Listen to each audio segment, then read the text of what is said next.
Lancashire fought back bravely to keep themselves in the hunt against Middlesex. Lancashire resumed on 102 for 5, still 225 runs behind with 5 wickets in hand, but in a significantly better position than they were in when reduced to 6 for 4 in the middle session on day 2. Jones and Livingston were the not-out batsmen, and the pair found scoring difficult early on, until Jones found the boundary in the 7th over of the day. Murtagh had a strong LBW appeal against Jones, but the 20-year-old survived, and he brought up his maiden first-class 50 shortly afterwards.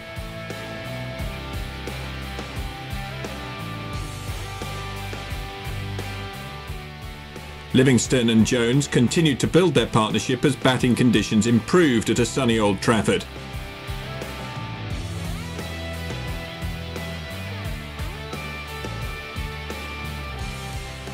The partnership went past 100 and Livingston past 50, but that's where his innings was to end, well caught in the slips by Rayner off Finn for 53.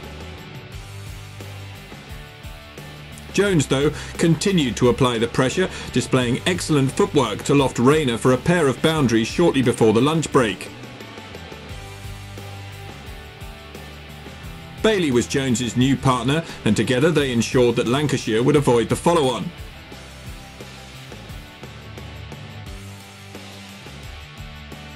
Bailey reached 50 for the first time in his career. However, he was to fall soon after, caught at slip by Robson off Finn for 53. Finn was then on a hat-trick when he had Jarvis out first ball caught by Compton for a golden duck. Finn missed out on his hat-trick, but Jones accomplished a major feat of his own moments later, lofting Rayner into the stands for 6 to bring up his maiden first-class century in style, with a celebration to match.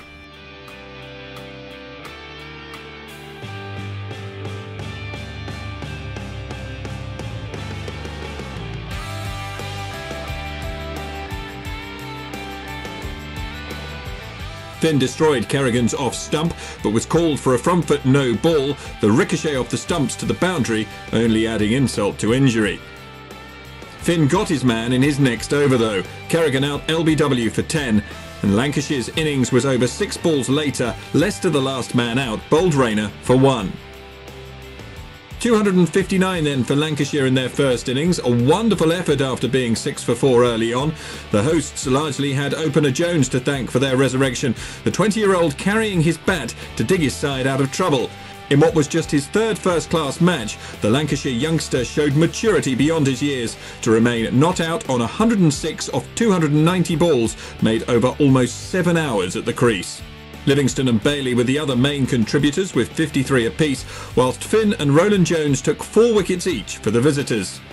The lead for Middlesex was 68, but they suffered an early blow when Gubbins was out in the 2nd over, caught by Livingston off Jarvis for a duck. Compton and Robson both found the boundary, and the pair were looking comfortable before Kerrigan removed Robson LBW for 26. Kerrigan then had Compton with the addition of just 2 runs, Compton out leg before for 10. Milan looked to steady the ship, but Lancashire had another wicket when Kerrigan had yet another LBW, Eshkenazi the victim this time, out for just 4. Middlesex looked in real trouble at 55 for 4, and they nearly lost another just before stumps when Livingston had a big LBW shout turned down. Middlesex, though, made it through to close without further loss, and they'll take a 140-run lead into day 4. It was an outstanding fight back from Lancashire, led by a superb 100 from Jones. Kerrigan did the damage with the ball in the evening session, taking 3 late wickets, but Middlesex still have some batting to come, and Ollie Rayner will be licking his lips at the prospect of bowling on a day 4 pitch that offered plenty for the spinners late on day 3.